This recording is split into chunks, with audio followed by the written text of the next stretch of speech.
नमस्कार, राम राम। आप देख रहे हो तेजल मीडिया। तो बाड़मेर जैसलमेर की सीटों पर राजनीतिक विश्लेषण आप तेजल मीडिया की जवानी देख रहे हैं। वर्तमान के अंदर जैसलमेर के एक दलित विधायक के माध्यम से, जिनको विक्रम लैंडर की भूमिका में बनाकर बाड़मेर के एक बहुत बड़े नेता को रोवन प्रज्ञान की भूमिका में बाड़मेर के दक्षिणी ध्रुव चौटन में उतारने का प्रयास स्थानीय नेताओं द्वारा किया जा रहा है। तो आप देख रहे हैं तेजल मीडिया, एक एक सीट का विश्लेषण तेजल मीडिया की जुबानी। आप शिव की सीट को लीजिए पहले, तो जहां एक और वर्तमान विधायक पूर्व मंत्री अमीन खान साहब अपने जोर लगा रहे हैं, अपने बेटे के लिए भी टिकट मांग रहे हैं, लेकिन मुख्यमंत्री अशोक गहलोत साहब ने उम्र के सारे बंधन तोड़ दिए। इसलिए अमीन खान साहब के भी अब उम्मीद जगी है कि मुझे भी टिकट मिल सकती है, क्योंकि उनका ऐलान है कि जीता हुआ को देंगे, वो भले ही 90 साल का क्यों नहीं हो।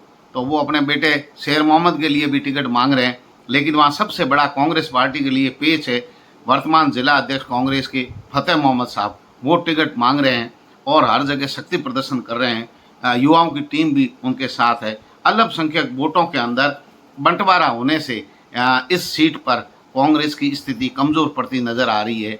वहीं बीजेपी के अंदर दावेदारों की एक बहुत लंबी लिस्ट है, लेकिन यहाँ पेश सबसे बड़ा क्या होगा, क्योंकि स्वरूप सिंह खारा जो भाजपा के जिला अध्यक्ष है, वो वहाँ से टिकट की मांग कर रहे थे, टिकट मांग रहे थे, लेकिन हो सकता है उनको जिला अध्यक्ष बना करके उनकी दावेदारी को कमज़ोर किया गया हो। लेकिन वहाँ कोटड़िया परिवार और हरी सिंह जी जो पूर्व विधायक है, उनकी भूमिका भी वहाँ बहुत महत्वपूर्ण है। लेकिन खुमान सिंह सोडा टिकट जो है मांग रहे हैं, वहाँ मजबूत दावेदारी के साथ में, स्थानीय लोगों की मजबूत पैरवी के साथ।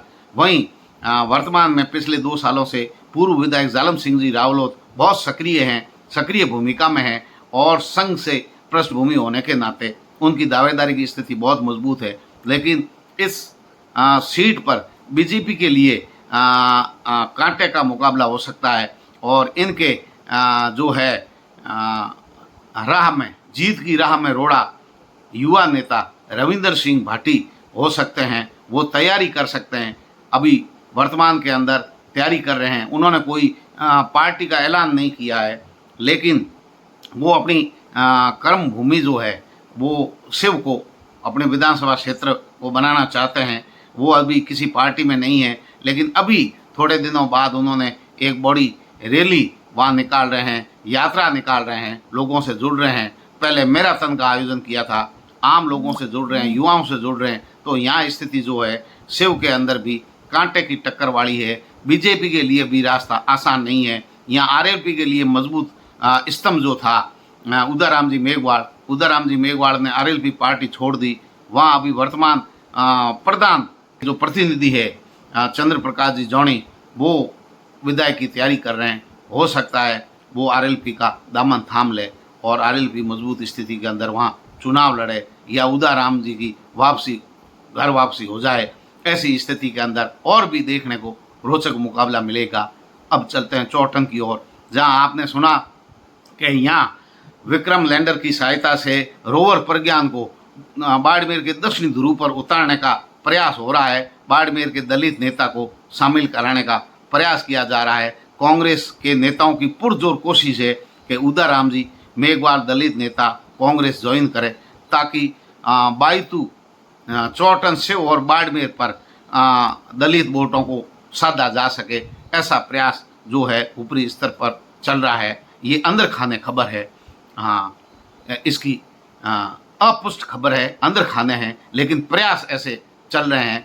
चौटन की आप स्थिति देखें तो पद्मा राम जी वहाँ के दूसरी बार विधायक बने हैं। पद्मा राम जी की स्थिति वहाँ ठीक है, लेकिन हादी परिवार की नाराजगी के चलते अब पद्मा राम जी के दूसरे गुट भी बन गए हैं। उनकी दावेदारी में पेच आ सकता है। बाहरी किसी उम्मीदवार को वहाँ कांग्रेस उम्मीदवार बना सकती है, अथवा उदयराम जी को कांग्रेस ज्वाइन करा करके वहाँ के कांग्रेस के प्रत्याशी बनाया जा सकता है। ये भी प्रयास चल रहे हैं। तो उदयराम जी के ज्वाइन करने के बाद में क्या आगे की राजनीतिक स्थिति होगी, ये तो आने वाला वक्त ही बताएगा। लेकिन पद्मा राम जी जहाँ आम लोगों के दिलों में घर बनाए हुए हैं, आम लोगों के साथ मिले हुए हैं, कोई ऐसा बड़पन नहीं है, जनता के साथ स्थिति उनकी ठीक है, लेकिन हादी परिवार की जो नाराज़गी है वो उनको भारी पड़ सकती है। अब बीजेपी की स्थिति लीजिए कि जहाँ आदूराम जी मेघवाल पूर्व भाजपा के जिला अध्यक्ष बड़ी अच्छी मेहनत कर रहे हैं, घर घर जा रहे हैं, पिछले 15 सालों से वहाँ घर बना करके, स्थान बना करके, अपने व्यवसाय को सेटल करके चौटन में बड़ी मेहनत कर रहे हैं, लेकिन पिछले चुनावों में भी कुछ अंतर से वो हार गए। लेकिन उनके राह में सबसे बड़ा रोड़ा है पूर्व विधायक तरुण राय कागा, उनकी नाराज़गी और जो उनके वोट है, जो हमारे पाकिस्तानी शरणार्थी लोग जो यहाँ रह रहे हैं वो बड़ी संख्या में उनके समर्थित है, उनके वोट बैंक है और उनके साधारण व्यक्तित्व को नकारा नहीं जा सकता। तरुण राय कागा की भी स्थिति बड़ी मजबूत है। निर्दलीय गंगाराम जी ने चुनाव लड़ाया, फिर टिकट दिलवाई और वसुंधरा राज्य के खेमे के माने जाते हैं, इसलिए उनके भी अगर कैंपेन कमेटी का जो मामला है वो अगर वसुंधरा राज्य के हाथों में बीजेपी का आता है तो तरुण राय कागा को भी टिकट दी जा सकती है, मिल सकती है, उनकी मौजूद स्थिति है। ऐसे ही शिव में भी जो है वसुंधरा खेमे के कुमार सिंह सोडा को टिकट मिल सकती है, सिवाना के अंदर कान सिंह कोटली को टिकट मिल सकती है। इसी तरीके से पचपदरा के अंदर वसुंधरा खेमे के अमरा राम जी या उनके पुत्र को टिकट मिल सकती है। इसी प्रकार से बायतू के अंदर बालाराम जी को टिकट मिल सकती है वसुंधरा खेमे से। इसी प्रकार बाड़मेर में स्थिति प्रियंका जी की मजबूत हो सकती है, ये स्थिति के चलते। इसी प्रकार गुड़ा मालानी के अंदर केके को टिकट मिल सकती है, लेकिन वर्तमान के अंदर वहाँ पेश फंसाए हुए हैं अनंत राम। अब वापस आइए आप चौटन के यहाँ जो रोड़ा आदूराम जी के राह में है वो कागा साहब है, साथ ही स्थानीय 10-20 जो उम्मीदवार है उन उम्मीदवारों ने भी बाड़ेबंदी और खेमाबंदी करने में, घेराबंदी करने का, आदूराम को घेरने की कोई कसर नहीं छोड़ते। मीटिंगों के अंदर वो कह रहे हैं कि आदूराम जी को छोड़ करके किसी भी हमारे को स्थानीय को टिकट मिले। ये भी मुद्दा जो है स्थानीय का, ये भी चौटन में चल रहा है। लेकिन वहाँ जो बड़े दावेदार के रूप में उभर करके आ रहे हैं कि पद्मा राम जी के राह में रोड़ा है हादी परिवार और आदूराम जी की राह में रोड़ा है तरुण राय जी कागा पूर्व विधायक। बाकी दावेदारों की लिस्ट तो बहुत लंबी है, पार्टियां किन को, लेकिन वहाँ आरएलपी की स्थिति भी ठीक है। पिछली बार सुरताराम को आरएलपी से चुनाव लड़वाया था, वोट भी 20-25 हज़ार लाए थे, लेकिन वापस वो कांग्रेस में चले गए। अब कांग्रेस से वो दावेदारी कर रहे हैं टिकट की, लेकिन आरएलपी एक मजबूत स्तंभ के रूप में चाहती है कि अगर तरुण राय कागा को टिकट नहीं मिले तो आप हमारी आरएलपी में आ जाइए। तो तरुण राय कागा भी आरएलपी के भी संपर्क में बताया जा रहा है, ऐसे हमारे गुप्त सूत्र बता रहे हैं।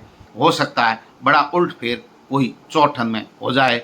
अब आइए आप गुड़ा मालानी के अंदर वर्तमान विधायक, राजस्थान सरकार के मंत्री, वयोवृद्ध कांग्रेसी नेता हेमाराम जी के मुकाबले में अभी गुड़ा मालानी के अंदर कोई इतने लेवल का, इतने बड़े लोगों के दिलों में जगह बनाने वाला वर्तमान में कोई नेता नहीं है। लेकिन फिर भी वहाँ 4-5 लोगों ने टिकट के लिए आवेदन किया है, जिसमें ताजा राम जी पूर्व प्रधान प्रमुखता से अपनी दावेदारी जता रहे हैं। लेकिन स्थानीय विधायक का मुद्दा भी गुड़ा मालानी के अंदर लंबे समय से चल रहा है। लेकिन यहाँ कोई जब हेमाराम जी या कदावर नेता कोई चुनाव लड़ता है तो ये मुद्दे हवा हो जाते हैं, ये मुद्दे कोई ज़्यादा महत्व नहीं देते हैं। लेकिन जो लोग इन दोनों पार्टियों से, बीजेपी और कांग्रेस से जो नाराज़ है, वो स्थानीय के नाम पर आरएलपी का साथ देकर के आरएलपी मजबूत स्थिति में गुड़ा मालानी में निर्णायक की भूमिका में हो सकती है। हार और जीत का आंकड़ा जो तय है गुड़ा मालानी की सीट पर आरएलपी तय करेगी और कांग्रेस के हेमाराम जी चुनाव लड़ेंगे, ये तय है। हेमाराम जी के चुनाव लड़ने की अपनी एक कार्यशैली है, वो हमेशा ना नुक्कर करते हैं, मना करते हैं, फिर कार्यकर्ता गाड़ियों भर करके जाते हैं पीछे, उनको मान मनोवल करते हैं, मनाते हैं और अंत में चुनाव लड़ लेते हैं। ऐसी स्थिति पहले भी हुई है कि जैसे ही ताजा राम जी लाडो बण घोड़े चढ़ने की तैयारी की, हेमाराम जी वापस अहमदाबाद से आकर के उन्होंने कहा कि मुझे राहुल गांधी का फ़ोन आया, मैं चुनाव लड़ने के लिए तैयार हूँ। तो हेमाराम जी की जो कार्यशैली है, अपना एक तरीका है, लोगों के कहने पर चुनाव लड़ते हैं। गुड़ा मालानी के लोग यही चाहते हैं कि हेमाराम जी चुनाव वापस लड़ ले, तो हेमाराम जी की स्थिति को आप कम आंक सकते। लेकिन वहाँ पूर्व विधायक लादू राम जी ने अपने कार्यकाल में अच्छे काम किए, लेकिन लगातार 15 सालों से उनके पुत्र के बिश्नोई जो भाजपा के प्रदेश मंत्री भी है, तो वो भी सक्रिय है। लगातार युवाओं के अंदर उनकी खासी पैठ बताई जा रही है। लोगों के अंदर हमेशा हर समय रहते हैं, लोगों के बीच में रहते हैं, तो उनकी भी लोकप्रियता कम नहीं है। लेकिन वहाँ पैच है के बिश्नोई की टिकट में भाजपा के अनंतराव बिश्नोई जो भोपाल के हैं और आरएसएस संघ की पृष्ठभूमि के हैं और बड़े सौम्य स्वभाव के लंबे समय से सरपंच है, संघ की पृष्ठभूमि में वो सक्रिय हैं। लेकिन उन्होंने पिछले कुछ महीनों पहले उन्होंने धोरिमना के अंदर मकान बनाया और उनकी शक्ति प्रदर्शन के रूप में उनको देखा गया। पार्टी और संघ से जुड़े हुए बड़े नेता भी वहाँ आए, तो इस बात को कोई नकार नहीं सकता कि के विकल्प में रूप में अनंतराव बिश्नोई को टिकट भाजपा दे सकती है। लेकिन यहाँ भी जो पेच है, जो यहाँ के जो समीकरण हैं, वो आरएलपी पर आकर के अटकेगा और इन चुनावों के अंदर आरएलपी की गुड़ामालानी में बहुत बड़ी भूमिका होने वाली है। लेकिन आपको बता दें कि यहाँ हेमाराम जी और लादूराम परिवार के बीच में टक्कर होगी। आरएलपी निर्णायक की भूमिका में होगी गुड़ेमालानी के बाद में। आप चलिए सेवाणा की आप टिकट देखें तो सेवाणा पिछले समय से पहले आपको पता है कि एचएमटी जो ग्रुप था अमीर सिंह टिंगम का, तो उनका जो है वो गुट जीतता था निर्दलीय। फिर जब रिजर्व सीट थी उसके बाद में आप देखो लगातार सीट सामान्य होने के बाद में लगातार अमीर सिंह भायल वहाँ के विधायक जीतते आ रहे हैं। उनकी पैठ ठीक है, लोगों के अंदर मिलनसार है, हमेशा स्थानीय मुद्दे उठाते रहते हैं। लेकिन वहाँ सबसे बड़ा कांग्रेस के लिए पेच क्या है, कभी बारी उम्मीदवार, कई गुटबाजी, इसके कारण कांग्रेस को हमेशा हार का मुंह देखना पड़ा है। लेकिन अभी वर्तमान में सुनील जी परियार उन्होंने बहुत बड़ा शक्ति प्रदर्शन किया, अभी कांग्रेस के पर्यवेक्षक थे तब, और स्थानीय लोगों ने कांग्रेस की एक अलग मीटिंग की, वहाँ 2 धड़ों में बंटी हुई कांग्रेस नजर आई सिवाना के अंदर। तो ऐसी उम्मीद नहीं है कि कांग्रेस बहुत बड़ा, ये गुटबाजी अगर दूर नहीं होती है तो बहुत बड़ा कुछ कर सकेगी, कोई बड़ा परिणाम हाथ लगेगा, ऐसी उम्मीद कम ही है। वहाँ बालाराम जी वो पूर्व जिला प्रमुख खुल करके के सामने आए कि हमारे को में से किसी को भी स्थानीय को टिकट मिले, सुनील परियार का विरोध कर रहे हैं। लेकिन वहाँ लोग जो है सुनील परियार का भी समर्थन कम नहीं है। यहाँ इन कांग्रेस की गुटबाजी के कारण अमीर सिंह के लिए चुनौती कम होती नजर आ रही है। आप चलिए पचपदरा के अंदर बाड़मेर जिले के कांग्रेस विधायकों में सबसे मजबूत स्थिति जो है वो मदन प्रजापति की बताई जा रही है, क्योंकि उन्होंने लंबे समय से जिले की मांग थी और जिले की मांग पूरी हो गई। वो मंत्री भी नहीं बने, वो नाराज भी होते रहे, लेकिन कांग्रेस छोड़ के भी नहीं गए और मुख्यमंत्री अशोक गहलोत के विश्वस्त लोगों में से हमेशा मदन प्रजापति रहे। उनकी स्थिति बहुत बढ़िया है। और सामने जो चुनौती थी अमराराम जी की, वो भी अब वयोवृद्ध हो गए, उनका बेटा टिकट मांग रहा है। तो यहाँ मदन प्रजापति के लिए रास्ता आसान नजर आ रहा है। यहाँ चुनौती जो है वो कैलाश कृषि राज्य मंत्री प्रकाश माली को ला करके देने की कोशिश कर रहे हैं। यदि प्रकाश माली चुनाव लड़ते हैं तो यहाँ कोई चुनौती की स्थिति नए कैंडिडेट है और मदन प्रजापति के सामने कोई हो जाए तो अलग बात है। लेकिन वर्तमान की जो स्थिति है, वर्तमान के जो समीकरण है, उसमें मदन प्रजापति की स्थिति ठीक है, अमराराम जी वयोवृद्ध है। तो अब बीजेपी तलाश रही है कि आखिर टिकट अमराराम परिवार को दी जाए या प्रकाश माली को दी जाए या अन्य किसी आदमी को टिकट दी जाए, या क्यों न केंद्रीय कृषि राज्य मंत्री कैलाश चौधरी को भी वहाँ से चुनाव लड़ाया जा सकता है। इस तरीके की चर्चाओं का बाजार गर्म है। अब चलिए बायतू की ओर। बायतू के अंदर जहाँ पिछली बार आरएलपी ने बाड़मेर जिले में सबसे मजबूत स्थिति में उमेदाराम जी बेनीवाल थे, लेकिन कैलाश जी और हरी जी के बीच में जो मुकाबला था वो भी कम नहीं था, टक्कर का मुकाबला था और हरी जी वहाँ से जीते, मंत्री भी रहे और पार्टी में स्थिति भी हरी जी की बहुत मजबूत है। लेकिन हरी जी को इस समय सारी चीज़ें और पार्टी को छोड़ करके बायतू में डेरा डाल करके बैठे हैं, घर घर जा रहे हैं। कहीं मन में हरी जी का ये डर है कि कहीं मेरी जो राजनीतिक ज़मीन बायतू है ये नहीं खिसक जाए, क्योंकि यहाँ आरएलपी के जो नेता है उमेदाराम जी सौम्य स्वभाव के, युवाओं का उनको साथ मिल रहा है और वो कड़ी टक्कर दे रहे हैं। परिणाम क्या होगा ये तो भविष्य के गर्त में प्रश्न का उत्तर छिपा हुआ है। लेकिन आरएलपी बहुत मजबूत स्थिति के अंदर है। उनके जन्मदिन का भी आपने कार्यक्रम देखा, बहुत भव्य था और हर जात बिरादरी सभी धर्मों के लोग जुड़े हुए, जातियों के ही नहीं, सभी क्षेत्रों के, भाषा जाति धर्म से ऊपर उठकर उमेदवार जी के साथ लोग जुड़े हुए हैं। लेकिन वहाँ बीजेपी की स्थिति भी ठीक है, ज़्यादा खराब नहीं है, बीजेपी टक्कर के अंदर है। लेकिन हर बार की तरह अगर बालाराम जी के टिकट के दावेदार है और लोगों के मन में है कि एक बार बालाराम जी को विधायक बनाया जाए, अगर बालाराम जी को बीजेपी टिकट देती है तो बालाराम जी की स्थिति बहुत मजबूत होगी, तब मामला देखने का रोचक होगा। उमेदवार जी, हरीश जी और जब बालाराम जी होंगे तो मामला बड़ा रोचक होगा और परिणाम कुछ भी हो सकता है। इसके बारे में कोई विश्लेषण जो है सटीक नहीं है, इन पर कोई खरा नहीं उतरेगा।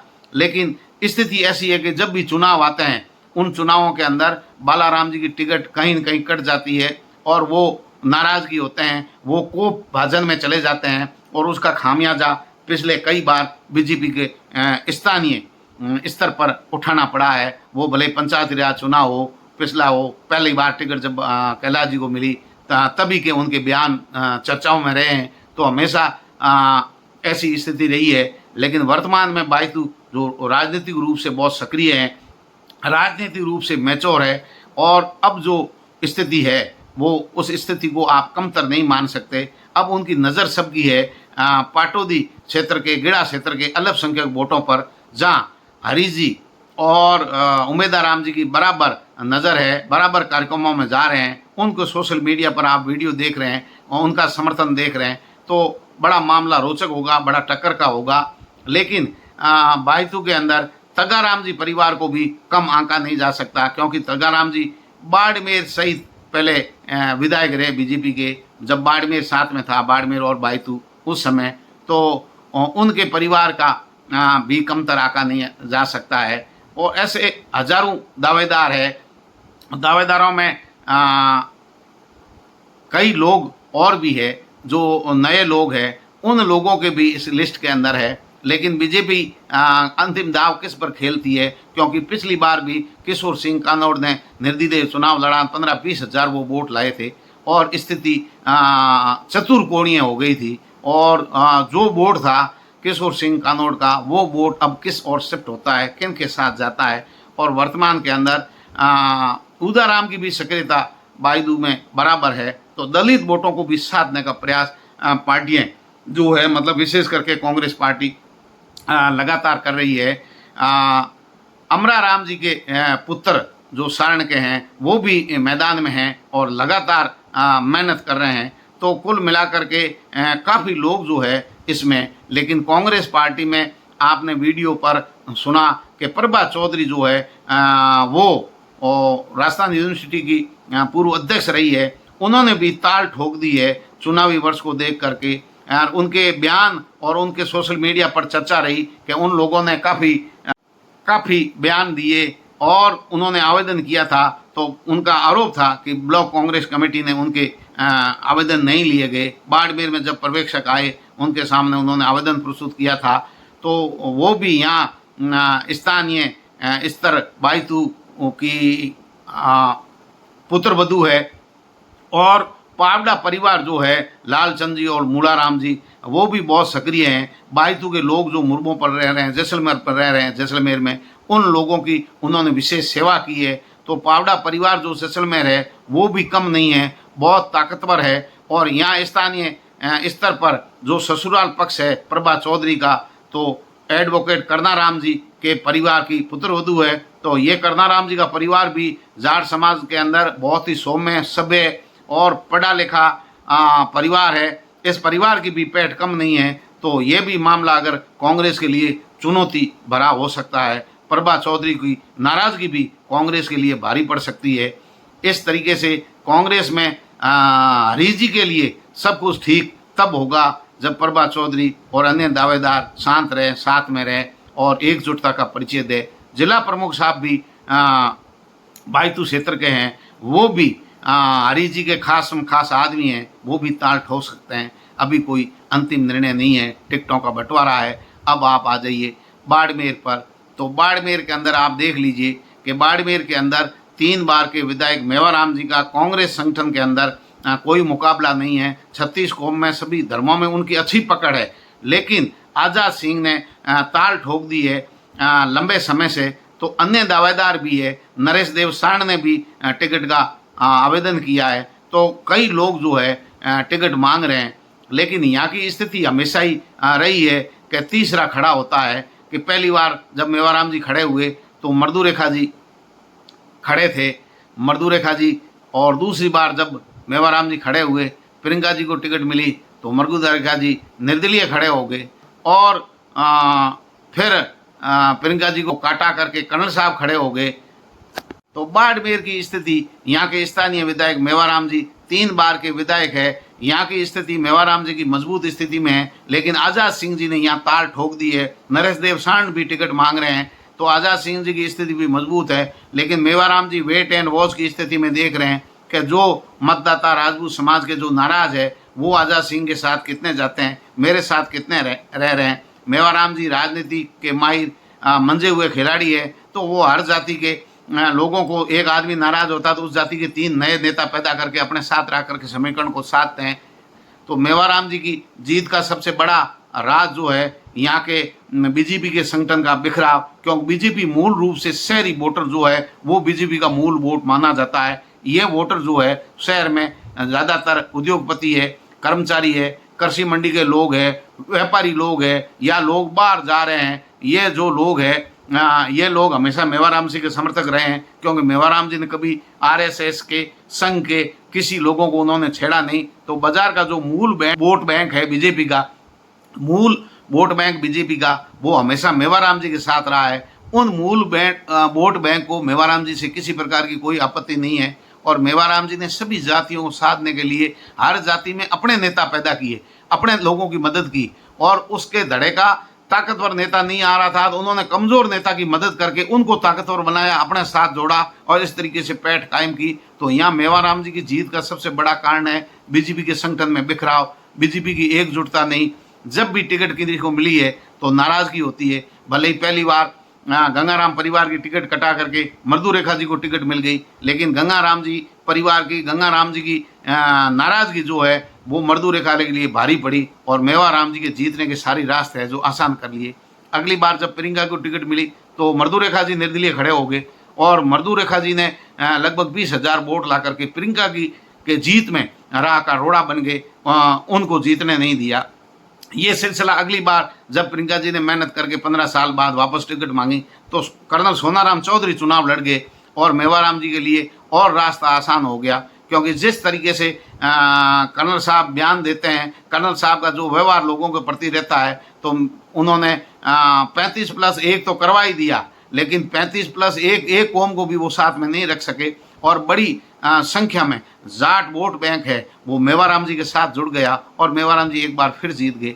अब वापस स्थिति ये आ रही है कि अब प्रियंका जी दावेदारों में मजबूत स्थिति में है, लेकिन संगठन और कुछ लोग जो है नए जो टिकट मांग रहे हैं वो लोग ये नहीं चाहते कि प्रियंका जी को टिकट मिले। यहाँ टिकट और नए दावेदार को लेकर के बीजेपी पोसोवेस स्थिति में है। बीजेपी का संगठन, बीजेपी के लोग ये चाहते हैं कि और नया जो है चेहरा मेवाराम जी के सामने लाया जाए। मेवाराम जी इस बात का इंतजार कर रहे हैं कि आखिर टिकट किसको मिलती है और कौन निर्दलीय रूप से खड़ा होता है। जब भी निर्दलीय रूप से कोई भी आदमी खड़ा होता है, मेवाराम जी चाहते हैं जाट खड़ा हो जाए, रास्ता बहुत आसान, SC/ST का आदमी खड़ा हो जाए, रास्ता बहुत आसान, और अन्य भी कोई अगर खड़ा हो जाता है तो राजपूत समाज के लोग भी अगर नाराज है और कोई राजपूत निर्दलीय समाज अगर खड़ा होता है तो मेरी रिश्ता आसान हो जाएगा, मेरी जीत की सुनिश्चितता हो जाएगी। मेवाराम जी की टिकट की और तो कोई कंपटीशन में नहीं है, लेकिन मेवाराम जी के पसीने वर्तमान में लोग जो है इस माहौल में छूटने पर मजबूर कर रहे हैं। मेवाराम जी बहुत एक्टिव आदमी हैं, तो इसलिए रात दिन उन्होंने एक कर दिया है और उन्होंने सब लोगों को उसमें लगा दिया है। कोई सक्रिय आदमी धरातल पर अगर नज़र आ रहा है सबसे ज़्यादा तो वर्तमान के अंदर या तो हरिजी चौधरी बायतू में सक्रिय हैं या मेवाराम जी यहाँ हैं कांग्रेस के संगठन में। बाकी कांग्रेस के नेताओं के बयान, चर्चाओं में वीडियो चल रहे हैं, आप जानते ही हैं।